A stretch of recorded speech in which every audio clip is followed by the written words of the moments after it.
Hi, friends. If hiring a business coach is on your 2026 plan, this video might save you tens of thousands of dollars. I say that because I have seen the whole hiring a coach to help your business grow scenario go very, very wrong. So don't get defensive. I believe in coaching. I invest in coaching. I have coaches. Coaching can be incredibly powerful. But the truth is that coaching multiplies clarity. It does not create it. And if you don't already have clarity in your numbers, hiring a coach can amplify chaos instead of momentum. So I want to tell you a story, and I'm not going to name names. Actually, we'll call this person Sue, and we're going to say that this is a composite story, because if you've been in business long enough, then you have seen a version of this. So there was this woman named Sue who was highly visible, and she had a strong personal brand and a beautiful website and a solid social following. And so from the outside, everything looked dialed in. She was doing multiple six figures in revenue, and she decided that it was time to level up. So she hired a high ticket business coach. This for her was a big investment that required a lot of energy and momentum on her part. And the strategy that this coach gave her was aggressive. He told her to raise her prices, to hire faster, to expand her team, to launch something bigger than what she was already working on, and push for rapid growth.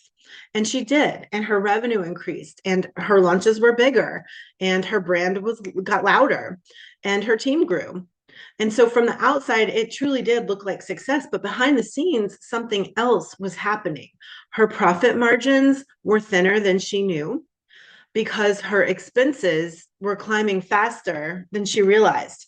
And here's the part that coaches don't always talk about, is that revenue going up does not automatically mean financial health. At one point, Sue had more money coming in than ever before, and she was waking up at 3 a.m. in a panic because payroll was heavy and there wasn't a clear cash runway, and no one had modeled what that rapid growth was going to do to her tax liability. So she didn't know how much of that growth was actually profit versus pressure, meaning, was the business actually becoming more profitable, or was it just carrying more weight, more payroll, more responsibility, and more stress without increasing true take-home margin? And so this is when I got the call, not just as a bookkeeper categorizing her transactions, but as a fractional CFO, as someone being asked to step into the aftermath and answer one very hard question: what is actually happening? And what we discovered was, it wasn't that the coach was wrong. The strategy wasn't malicious. The growth was not an illusion. That part was real. The problem was this: she didn't know her starting point. She didn't know her true margins. She didn't even know her break even. She did not know how scaling would impact her taxes. So she did not need a new strategy. She needed clarity. And this is where I want to shift from her story to you, because if you're a business owner, you probably know your straight balance. You know your revenue. You know how busy you feel. But do you know your net profit margin, your cash runway, your true cost of delivery, your break-even point, your projected tax exposure? When a coach tells you to hire, do you know if your margins can sustain that?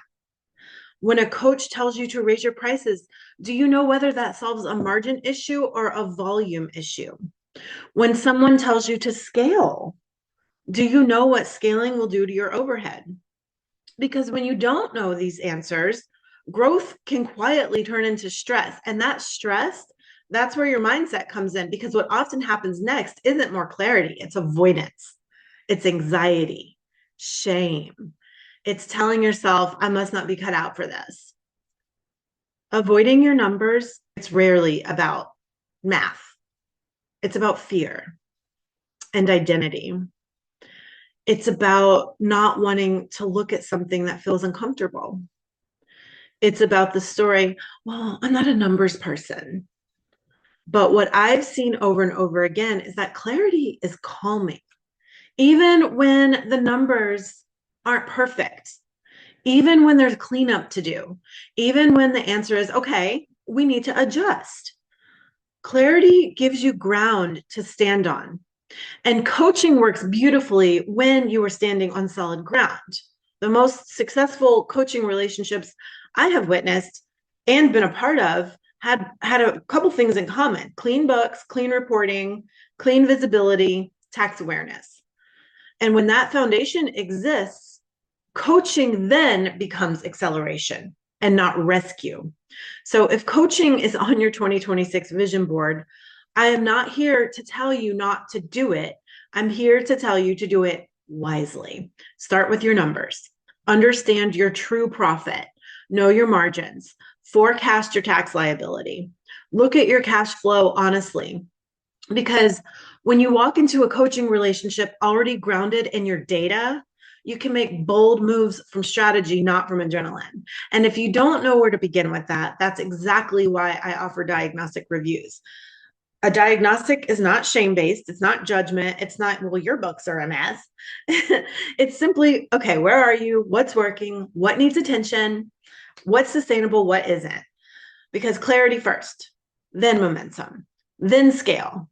So coaching multiplies clarity. It does not create it.